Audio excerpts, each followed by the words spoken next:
All right, cool, man. We're live. How you doing today, man? I'm good. I'm good. Thank you so much for having me. I'm excited to talk about everything that we're going to talk about. Oh yeah, man. Go ahead and introduce yourselves to the people that don't know you. So I'm Felix Levine. I'm 22 years old, and I host my show, the Where's This Going podcast. I hosted previously another show with John Alite, which was who's a former mafia member. That was fun. I did that for 2 years. Graduate in a few weeks, so we'll see what life is going to look like. But I guess that's kind of like the short story of it all. Yeah, and we'll go into it. We'll get into a little bit depth. So I guess how we can start is I'm gonna use your line on you, man, because I've been watching your podcast all day. What is something the world doesn't know about you yet? Hey, first of all, that's impressive, and I appreciate you doing your homework. That's a it's funny. No one's ever asked me that one. I'm extremely like OCD, like diagnosed, and also just like people that know. It's weird. People that know me well, some of them can tell at times. If you live with me, you'll probably notice. My best friend Joseph, he lived with me for 4 months last year, and he definitely noticed. But I'm pretty good at kind of like keeping it low key. I try not to. It's just like it's a whole host. It manifests itself in very different ways. But I always tell like the people that do know, because I think like some people could see it as a kind of a hindrance in your daily life. And don't get me wrong, like there are definitely ways that it can hinder a lot of things. But at the same time, I do think like I'm grateful. Like I'm grateful for who I am, and that's a part of who I am and what I have to live with every day. And so I think it's also brought me a lot of positives, is what I'm trying to get at. And yeah, but I don't open real like I don't really like talk about it that much. But yeah, it's like a weird little fact about me, I guess. No, I agree, man. We all got something, that we have to deal with on a daily basis, whether it's that or disease, illness, anxiety, depression. So no, that's cool, man. I really, I go through similar shit like that too, but it helps you to be who you are, and you can apply it to, podcasting, with your schoolwork and whatever, anything else that people do. You know what I mean? 100%. No, 100%. It's yeah, everybody has their own things, and it's as long as I think things don't get debilitating and don't take over your life, and we all deal with a host of shit.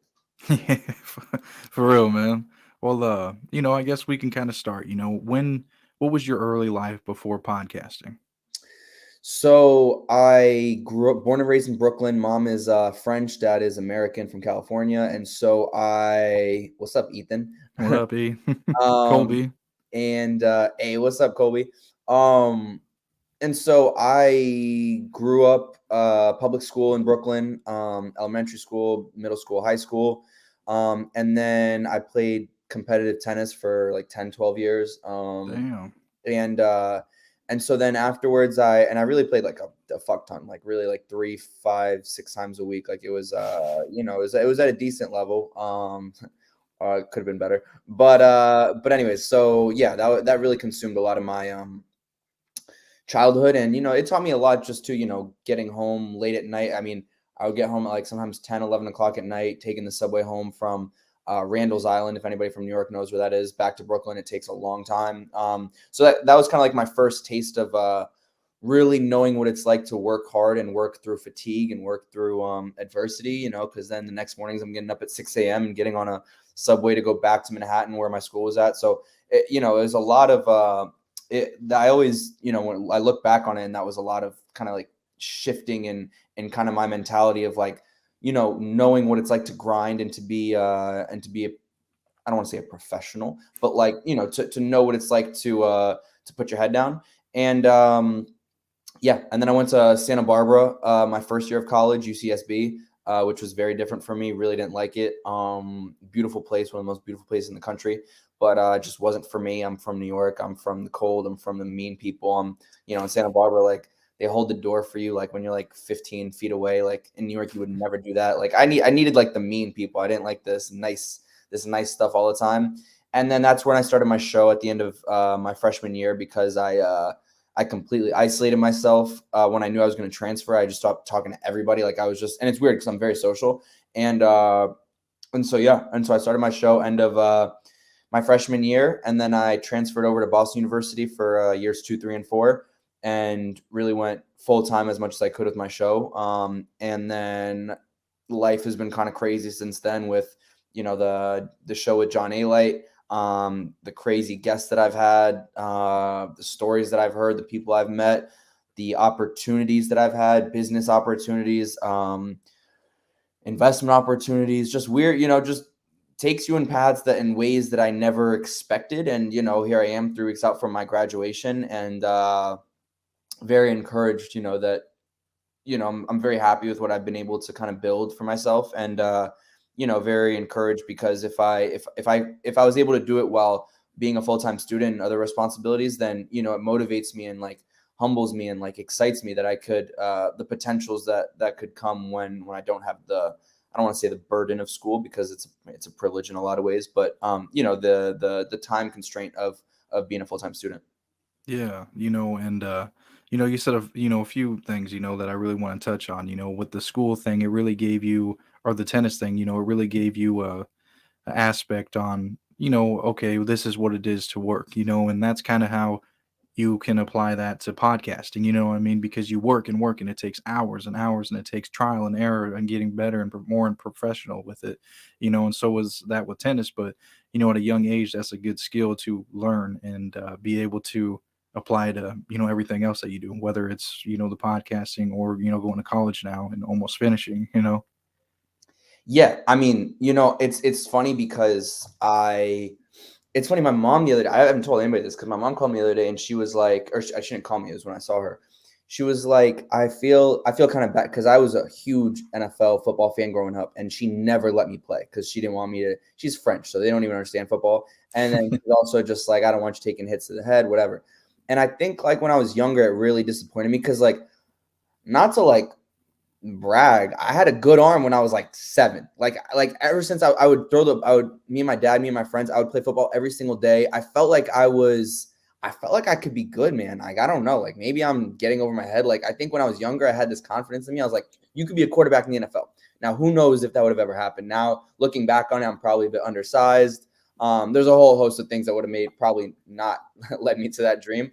But, I say that to say that all of the things that have happened or didn't happen, looking back on it now, I'm very grateful for the way that things developed. Like even when I played competitive tennis for 10 years, like I was good. I was like, I was highly ranked within New York. I mean, I was playing with some of the best players in the country. Like I could hang with them. But I wasn't great. I wasn't good enough to be professional. I wasn't, like I didn't have that desire either.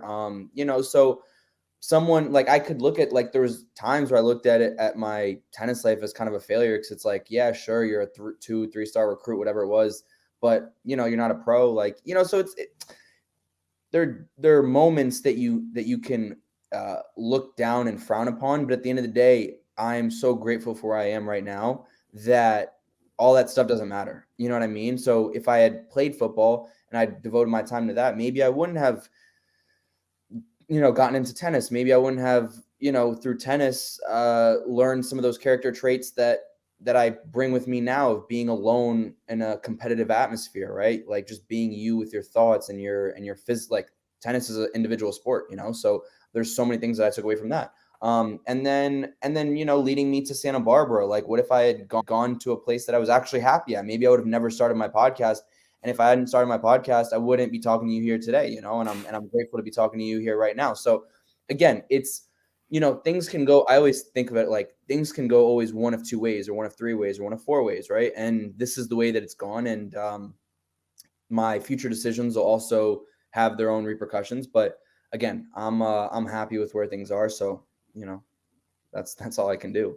Yeah, and I agree, with that, because you never know what can happen. It's either the other one or 1,000 different things that you can have, different paths, but you choose to, choose the one that you want, and everything kind of happens and falls into place. That's kind of how I fell into podcasting, and it sounds like that's kind of how you got into it as well. I mean, if you can expand on like starting your first show. Yeah, so I was at, as I kind of alluded to, I was in Santa Barbara. I hated it there, just wanted to get out, like wasn't my type of vibe. And I started listening to podcasts. I never listened to any podcasts before. I was very big into, Joe Rogan, and Right. I'd heard about his show. But that, that's like 4 years ago. So like it was big, but it wasn't what Yeah. it is today. It wasn't like the empire that it is today. And I was a big UFC fan. So I just started listening, and I was like, wow, this is so cool. Like, you get to talk to not even the UFC guys, but these insane people that are like fucking trekking over at Antarctica, like in world record time, just weird, like things that I never thought of, or people I didn't know about, that are fascinating human beings. And I'd always been confident in my ability to speak to people, or like people I think generally felt comfortable talking to me. And I'm like, damn, like I feel like I could do this. There's so many people I'm interested by, so many people I want to learn from. And so I was like, fuck it, why don't I do it? Like, well, let's try it, And so basically, like, I just started listening to podcasts all day long. Like, I'd go to dinner, I'd just throw my headphones on. I literally spoke to nobody. And it was so unbelievable. And I definitely was depressed during that time in retrospect, but it like surprised me once how, when I raised my hand in class, it was the first time I had heard my voice in like 2 days. And I was like, uh-oh, there's a problem here. Like, you're becoming a turtle. Like, you're like in your hole and you're not coming out, So, but at the same time, I was so engulfed in these like podcasts, because I was like, yo, I'm learning way more on these podcasts than I am sitting in class. And so, long story short, I just started grinding. When I say grinding, like reaching out to like a bajillion different guests to see if anybody would say yes, right? Like, I told them basically, this is my idea. Like, I don't really have a show yet, but like, I'd love to have you on. I'd love to do it in some capacity, like anything, And then I found a studio in Santa Barbara, that a recording studio that was for music. And I had one of my dad's friends, who was a very famous Claude Monet expert. He was my first guest, and I loved the feel. Like, we recorded there because he was local, and then from there, I kind of fell in love with this. Like, you just feel so being in person with someone, and being in a room that's soundproof and quiet, and someone that you kind of like admire. There's not really a feeling like it. It's not to say it's the greatest feeling in the world. I can think of better ones, but it's just like, it's one of those that's like very unique and very special. And I kind of fell in love with that feeling. And then from there, I just really kept my head down and grinded. And when I say grinded, I mean, it was up to like 4 a.m., like daily, and just writing emails, getting rejected right, left, and center. And then, but sticking to it, and and then you get one good guest, and then you get another guest, and then you get a third guest, and then you reach out to that fifth guest who already saw your third guest, and so then now they become the fourth guest. You know what I mean? So that's really what it was. And then I just kind of kept the momentum going. And speaking about investing in yourself, that's really what I did. That's my time, any money that I had at that time was really all spent towards my show, and my show is also like an association of myself, and yeah, I have my only regret now is that I can't say I don't grind as hard. I grind differently now, but this summer I was thinking about it the other day, like, I want to go back to that feeling that I had at 2 or 3 a.m. when you're fucking exhausted. And because it's so gratifying when you go to bed and you feel like you did something that day, like, and you really did it. So yeah, that was a long-winded way of telling you my little story. No, I like it, man. I really like how you expanded on a lot, because I can relate to a lot of that. I mean, because I was, I'm your same age as you, 22. So I graduated college last year. And That's or earlier than me.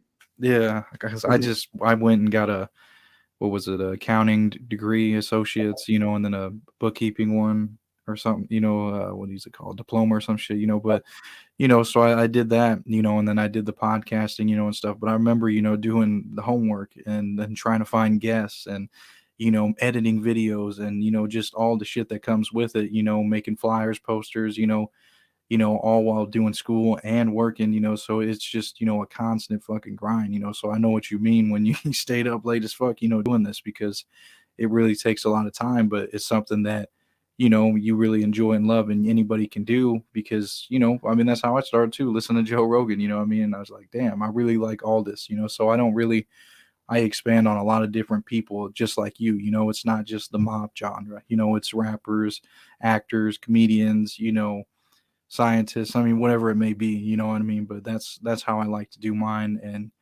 I just started, a year and 3 months ago or some shit like that, so, I mean, I can relate to a lot of what you're saying, and, I really like that you even had your own studio that you would go to as well, because that one-on-one is a whole different environment. Yeah, no, and look, I mean, that's awesome that you're a year in and you're doing this and truly professional. I'm not even saying that. I mean, just like doing your homework, because I think that at the end of the day, it's like I don't want to be here to waste your time, and you don't want to be here to waste my time. That's how I always treat it with my guests too. So again, I think that you're doing everything the right way, and I respect. And again, we both know the kind of difficulties that there are in this kind of realm. So yeah, I think that's awesome, and yeah, I think the studio, that was one of the ways that I was investing in myself, right? Because studio time is not cheap. And for me, it was like, how can I? But I felt like it was worth it, because when possible, it's not always possible with every guest, especially when they're super far or whatever it is. But for me, it was like, I'm gonna do these interviews sometimes only one time ever, and I want it to be like, I want to be able to show my kids. When I sat down with the former mafia boss, and I want it to be in good quality. I want it to be shot well. I wanted this audio to sound good. I want it to be, the best that it can be. And especially if it's going to go on YouTube too. It's like, you do these things one time through and you kind of only have one shot at it. So, that was one of the ways that I invested in myself. And, and it's one of the things I still do. I mean, look, do I want to spend hundreds of dollars every time? No, but that's kind of the name of the game. Yeah, and since you brought up, the mob guests and stuff, you did those in person as well. So, when they came to your studio that you were at, did you go to their studio or either your studio, or Oh, what so was they that like? came. So my first mafia, it was funny. I had Michael Franzese and John Alite the same week, and I recorded the same week. I released them a couple months after, and it was so interesting because I was on the phone with John actually like an hour ago. But they're so different. They're so like different in terms of personalities. And Yeah. for a little while, they didn't really like each other, I think. But I think now they're fine. I think they're fine. But but I have equal amounts of respect for both of them. Like, I think they're both, at least I always say this, right? There's some people that are going to hate them. Not just them, anybody, right? There's some people, but it's like, for me, I'm going to judge them based on how they treat me, Right. and how they treated me was with exemplary respect. And so anyways, so I had John come to my studio in Brooklyn. And it was funny because, he dresses like, honestly, dresses like he's still in the mob. Yeah. And it's funny because when you get into my studio, you have to kind of go through like a garage. And so I had to tell his agent, like, hey, look, I'm going to bring him through a garage to get to the studio. Like, tell him beforehand, because I don't want him to be freaked out. Because, that's how they would set up the mob guys. And then in the past, you bring them to a very suspect location with no cameras, no one around, and you put it on him. Like, that's so it occurred to me. I'm like, shit, he's probably gonna be freaked out. Like, you're asking him to go through like a very big garage with a bunch of cars, no cameras, like, sus. So, so I had John in person on, I believe it was a Monday. And then I flew out to California, actually, to Newport Beach to be with Michael. And we recorded it at because I had been talking to his agent for like 6 or 7 months. And I'm like, at that point in my life, I was 19. And I was like, I have a once in a lifetime opportunity to, sit down with a former mafia boss, make it, like, spend the money, like, do whatever you have to do, like, figure it out. Like, this is awesome. This is a once in a lifetime opportunity. And I flew out there and I hired this couple, a great couple, that brought their cameras and their whole whatever, and we did it in a hotel room. And it came out really good. I got to be honest, I was very, very happy with how it came out. And again, one of those surreal feelings, though, like even getting on the plane from New York to LA to then driving to Newport Beach to checking into your hotel to, there's so many different logistics. And then there's the prep. Like you got to prep these interviews, especially with those guys, because at that point I knew nothing about their lives, nothing about the mafia in general. I was like, this is a myth to me. And and so it was insane experiences, experiences. And it's not even just the sitting with them. It's the off camera, it's the when we're walking in the elevator back down. It's the small talk here and there. It's like the weird, you're dealing with people that are from such a different time. And so it was, and at that point I'm 19 years old too. So I'm just thinking, I'm like, dude, like not every 19-year-old gets to experience this. Like, like relish this opportunity, relish this moment. And yeah, I'm very like happy with how I did things. I think I've absolutely zero regrets, and I think that's something to be proud of in a way.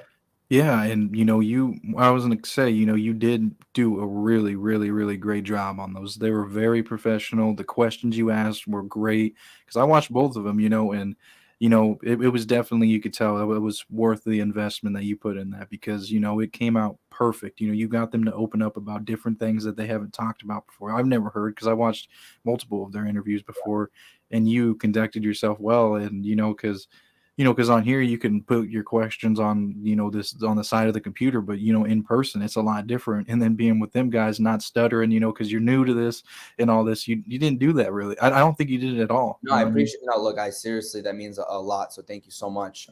Even watching it, that means a lot too. But yeah, no, look. I think when you do the preparation, and now granted, I do feel comfortable speaking, and as you get more reps speaking, you feel more comfortable doing it, especially asking questions. Like I remember I used to say like and in every sentence, and now even when I hear myself doing that, I get really annoyed with myself. But yeah, I think it's one of those things when you lock in, and that's one thing that I've gotten better, that early on I noticed I was doing was I wasn't listening to my guests talk. I was just focused on the next question. And once I started telling myself lock in, that's when I was getting the best type of questions out because I was actually listening to what they were saying and being able to bounce off. And I'm confident in my ability to bounce off. So it's like, I wasn't in the beginning when I wasn't listening, I was doing myself a huge disservice and my guests a disservice because I'm just thinking, I'm like, I just need to get a good question. I was focused on not sounding stupid instead of trying to sound instead of just trying to ask a question that'll provoke some kind of meaningful thought or answer or moment. Yeah, and I agree with you on that. Trying not to just focus on the next question. Expanding on, oh, okay, you said this. Let's talk more about it instead of just, okay, here's my question. Okay, next. It's just like it's like, okay, yeah, that's an interview, but it's not like it's a podcast is different. You bounce back and forth and talk. It's a podcast is a whole different thing that people that haven't done them. It's funny because like when I get sometimes I'll get a guest that it'll be their first podcast. And, I noticed that they're not as comfortable. Like they're nervous to go into it. Mm-hmm. And they're the ones being interviewed, Yeah. But that's what people like. Some people don't really understand is like, it's a different kind of like speaking. It's a different kind of conversation.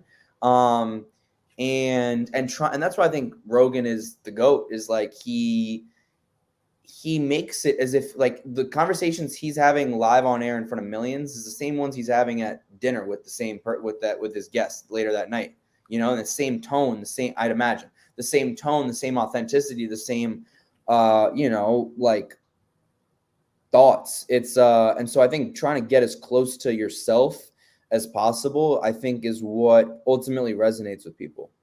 Yeah, and it really does. And even with these lives, you can just, people can ask questions and shit too. And look, we even got one right here. Like, I thought this was a really good one. This is my buddy Jaden. He said, "What's the first step to get into college while working?" Since we were talking about it earlier. Shout out to Jade, and that's a cute little baby you have. What's first step to get into college while working? That's a really good question. I would say night classes, you know what I mean? I mean, Yeah, I never did the night class thing. I think that's awesome. I think night classes is, and whenever I hear people talk about night classes, it's always like these hustlers, man, like these people yeah, that really put in the work. Because when you're working all day and then to go to night class at night, that's a lot of commitment. So I always respect people whenever I hear that. I would say it's really it comes down to organization. Because yeah, I think at the end of the day, school is I mean, again, it depends what you're studying and what you're doing. But I think in general in life, really when you're doing a lot, it really all comes down to organization. Like, for example, today, right? I knew I had this at 2. And then at 3, I have something at 3:15, I have something else. So I need a little bit of time in between. But, right. I try the day before to always put everything on a schedule to make sure I hit all my points or all my meetings or whatever I have. So I'd say like really like you realize how things seem less daunting when you have a very good grasp of how long things are going to take you to do, budgeting a little extra time in case you underestimate things or overestimate. And then I think just it's really in the preparation in your mind. When I know I'm going to have a very busy day the next day, and I know I'm going to be tired, I know I'm going to do an 18-hour day, or I'm going to drive from New York to Boston, or I'm going to I've had those days where I wake up at 8 to drive back to New York. I got a podcast at 2. I'm going 2 to 4. I got a dinner at 5. I'm only going to be home at like 10, 11, 12. Like, those are long, long days. So, but I think when I prepare myself the night before and I make sure I get good night's sleep, like things that sound stupid and simple, it's that is, I think, what allows you to get to that place where you can do 2 very time-consuming things like a full-time job or a part-time job and school. So Yeah. that would probably be my best piece of advice. I think it's also in the training of your mind, as the more you do things and the more you put yourself through that kind of rigorous and tired day, the more you're ready to do that again and again. And now, granted, I think there are moments you need vacation and time off, but and that's what I'm talking about when I say like the tennis and that stuff from my childhood is like that all prepared me to work through fatigue and to work through mental and physical fatigue.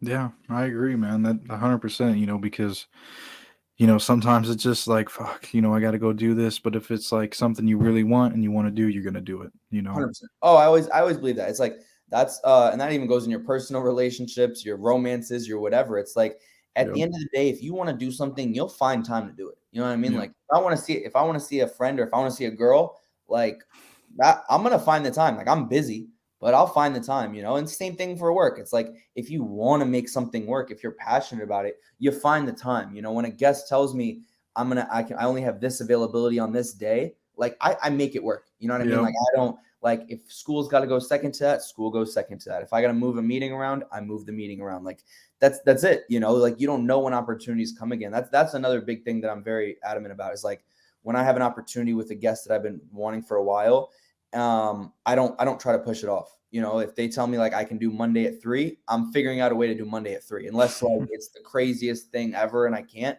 Like you figure it out because you don't know when people come around. Things change, man. People change. Their schedules change. Maybe their desires change. They don't want to do your show anymore. Maybe like they're doing Joe Rogan next week, and after they do no, it's true. But after they do Joe Yeah. Rogan, why would they come and do my show? You know what I mean? Yeah. So again, you don't know what you don't know, and so when you If have you opportunities, take them. Yeah, and you don't want to miss them, so I know what you mean, man, because I Right. got 7 interviews and lives and all that shit together I'm doing this week, so it's just like I got to make sure I got time for each one, but it's just like I don't want to miss out on any opportunity. That's Huh? a lot, bro. I 7 know. I know, but I'm just dipping into the mob genre, what I mean? So I've been Good doing a luck. lot with it. What'd you say? I said good luck. Yeah. I It's know. a I mean, heavy one. It's a heavy one. yeah, it is, and I mean, that's just kind of where I'm at, and I don't know, that's why I got a lot this week, but I'm gonna be doing lives and stuff. But, anyway, so when did your show start, where you branched off? Because you did your interviews with John Alite and then Gene, the other, and they're both mob guys, so you interviewed them first on your show, and Yep. then you guys thought, hey, let's do a show together. So it was funny because I had John on first, and then when Gene first came out of jail the first Hmm. time, or no, for me the first time, I was his first interview out, and that one kind of blew up. And he's a I mean, he's a character, you know. He's a he's a special kind of human being. But yeah, so then John, in his efforts to kind of help Gene get back on track, and and John himself does a lot of work to show people that there's a better way than living a life of crime. And so his way of doing that with Gene was to start a show and talk about, not only like past mafia stories, but also try to help and encourage people to that were either in gangs or in the mafia or whatever it was, to not go back and do that stuff. Because again, it leads to jail. And, I mean, combined between the two of them, that's 30 years of jail right there. So, and so they called me up, I remember, very late at night, during COVID, I think, if I'm not mistaken. And they were like, hey, like, we're going to start this show. Would you be interested in hosting it? And I think, like, in the beginning, I had my hesitancies, I had my doubts, not because of, I mean, it's just, I'm 19 and you're with two former mobsters and criminals. And so, there's the hesitations there. But at the same time, I think for me, it was very important to see if I was going to do it, what was my reason to do it, right? Is it because I think that the mafia category is interesting? Is it because I want to be associated with those guys, which was not the reason? When you're thinking about association, is like, well, how are people going to view this, right? Are they going to view this as me, like, are they going to group me with criminals? Like, I've never done anything illegal in my life. And so yeah,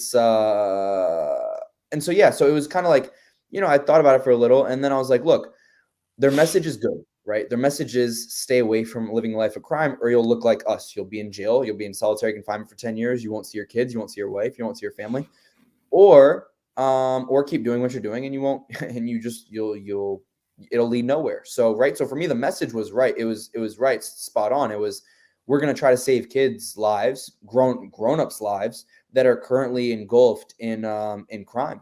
And so I was like, okay, I can get behind that message. And they're going to go and talk about crazy mafia stories, which are interesting, right? And so as long as they're not glorifying it and not like making it so that people would want to do what they used to do, I could subscribe to that. And so we started doing it. And then we did that for a while, all three of us. And then Gene had his issues where he went back to jail. Not because, and people that know the story, not because he did anything, well, not that he did anything physically wrong. He just was loose tempered and yelled at his over the phone. It was a long story. I'm not even going to go into it, but basically he kind of violated his probation, and thankfully he did nothing. But when you're on probation, you're on strict restrictions, I guess. Yeah. And so he went away for a little while, and so then it was just me and John, and we had a lot of fun. We stopped doing it maybe 4 or 5 months ago, and it was very amicable. It was kind of natural too, because he wanted to move down to Florida because he wants to retire there, because as I tell him every day, he's old and he wants to enjoy a little bit more life in the sun. And for me, I had my dose of the mob category, and so it was a very natural separation. And we were just on the phone for an hour, giggling like idiots just earlier today. So but it was an unbelievable experience, just to be able to be around a type of human being, for better or for worse, with all his flaws and all his, things that he did that were so bad back in the day. And to see someone kind of really change, and be just kind of a different person and have different values now, and different desires and activities now.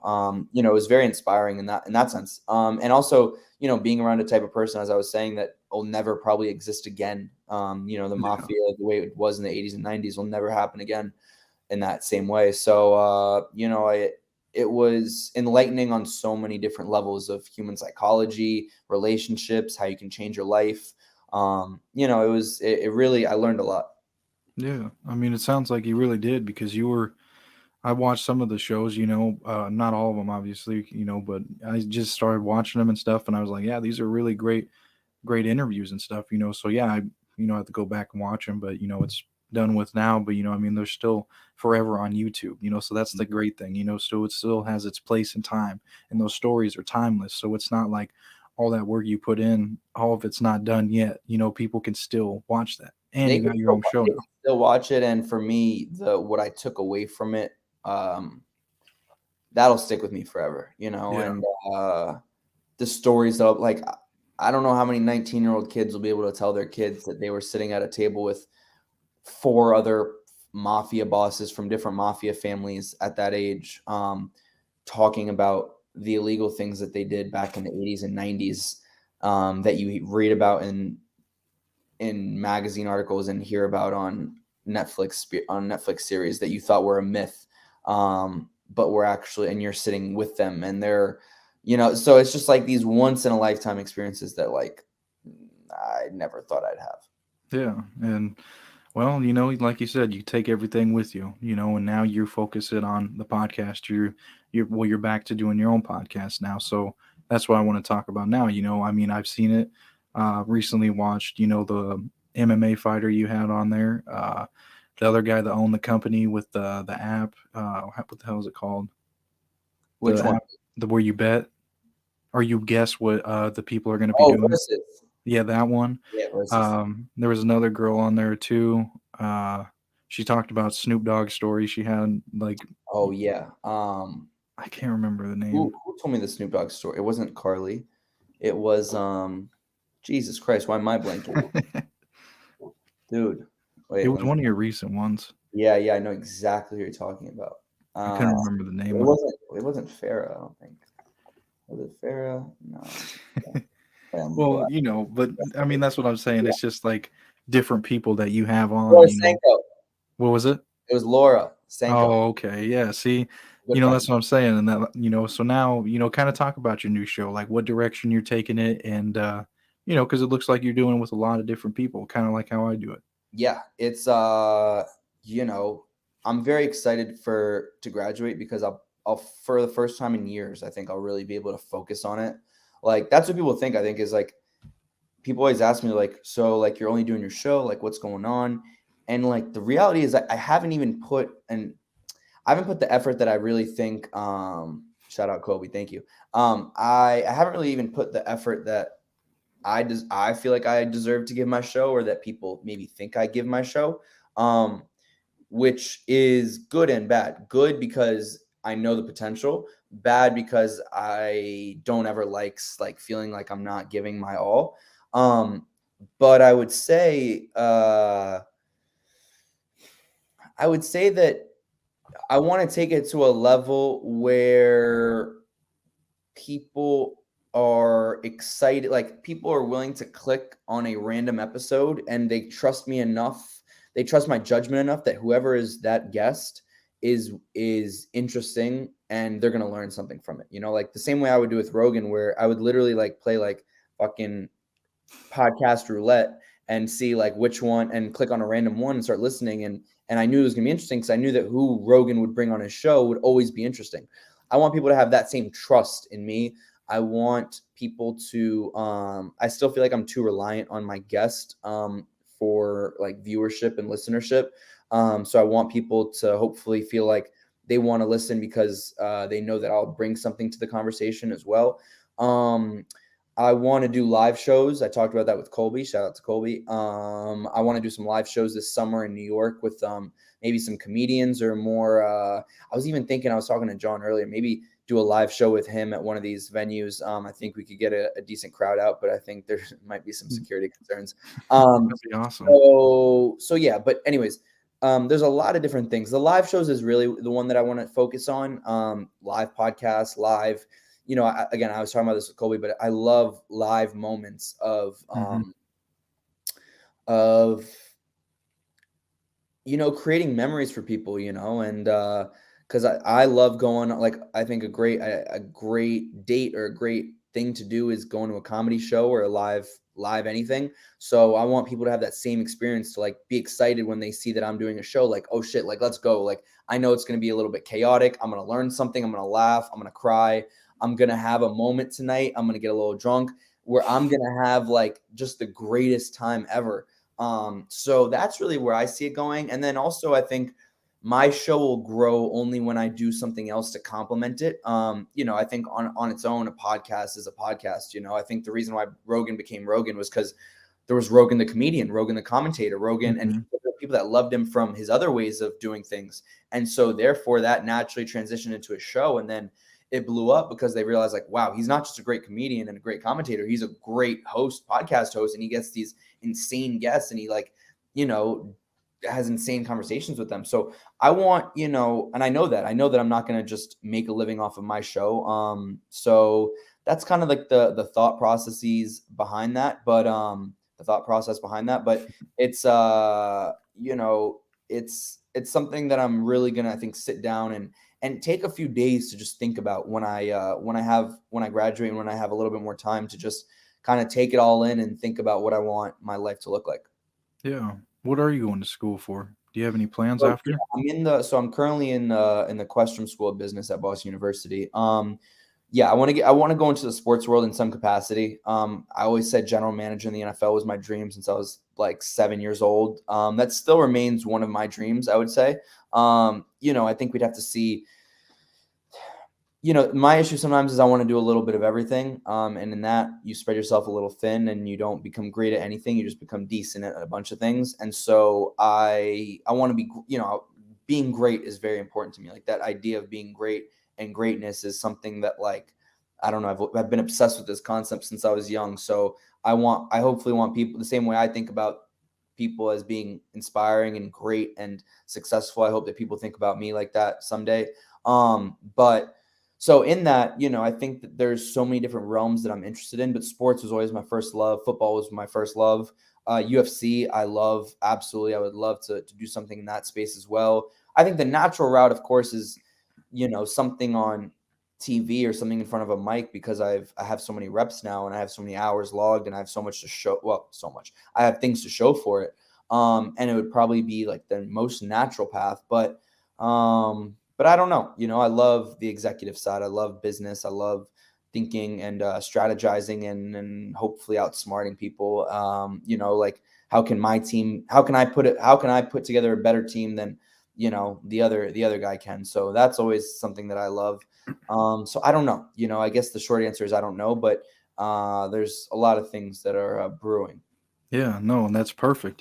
Just for graduating, you can try both, and see which one you like more, instead of just going into one, and just getting stuck there, because if you don't try both, you'll never know, So obviously the podcasting and stuff will come naturally, like if you said you were doing some broadcasting for them and stuff, but hell, maybe you like the business stuff more, but you don't know unless you give it a try, and like we're 22, bro, so we can try whatever we want to do, I mean, at any age, but I'm just saying we have more time, like, to do that. No, 100%, 100%. And I always want to build the podcast on the side. I never want the podcast to stop. I always Same. say that in the beginning. So, and again, it starts and goes with, and starts and stops with me. Like, I decide when I want to do something. If I decide to stop the show, that's my decision. If I start, like, things don't happen without me deciding it for my show.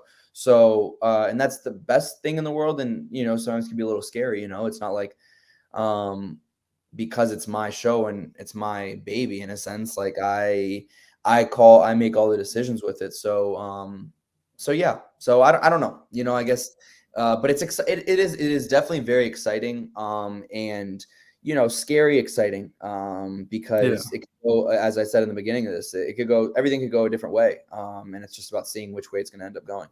Yeah. My let's see, my buddy had another question he sent in. I thought it was pretty good. How have you guys separated yourself from negative people in your life? You want to go first? I'll go first. Sure. I think one thing that I've always been quite confident in myself in is my ability to read people, and getting a sense very, very early on in a conversation or a relationship, whether or not it's like what true intentions are. So I think, like, for me, sometimes it could be as quickly as the first few minutes of talking to someone. I know, and again, it's not to say that I don't want to try to remain open-minded, but for both ways, right? Positive and negative. Yeah. Um, but I usually can kind of gauge, what someone's intentions are, and then naturally that'll make me separate myself, if I need to, or bring myself closer to them if I think it's someone that I really am drawn towards. So, but for the negative, and separating myself, I think it just comes with being very like standing your ground and standing and staying true to what you kind of are about, and I think that people that don't align yourself with you or are fake or just trying to like leech off of you for some reason, I mean, it could be as simple as ignoring them or just, kindly kind of, being polite, but making it clear that you have no intentions of getting any closer with them. I always try to be polite to everybody, regardless of anything. Or just quite simply, if it's someone that you're comfortable enough, just to be honest with them, like, hey, I don't like that, I don't like the feeling that I have when this is Right. happening, or the way that you're treating me, or, I think the older I get, you always hear those corny things about like, be honest with someone, be like, tell people, right?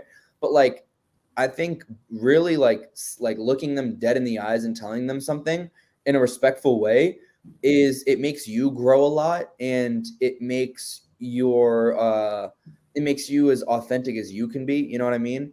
And I think that that's ultimately what's going to help you sleep at night. That's just my take.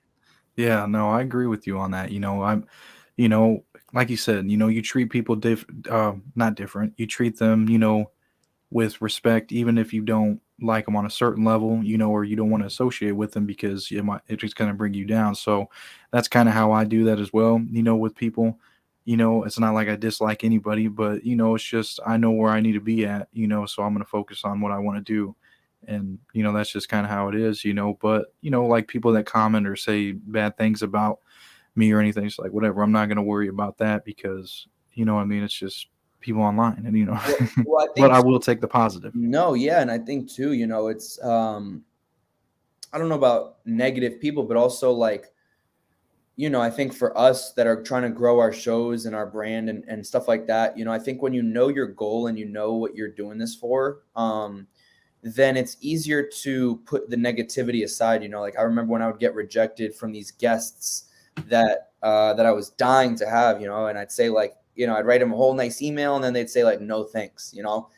It's like that could dissuade you, or if you put a video out and it gets no views or it gets no anything, that could also, dissuade you from wanting to continue. But I think when you're strong mentally and knowing your goal, like if you know that this is something, instead of being results oriented and being more process oriented, then I think it's the negative. You don't really see the negativity. You know what I mean? Like I could look at things one way. I could look at it like, damn, I only have X amount of views, X amount of followers, X amount of guests.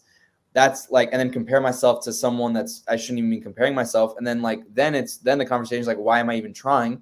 Or I could look at it and say, look, you're not where you want to be, but look at what you have done. Look at look at what you've learned for yourself, right? Maybe I'm not making money like I wanted to, or maybe I'm not getting the guests that I wanted originally. Like, you know what I mean?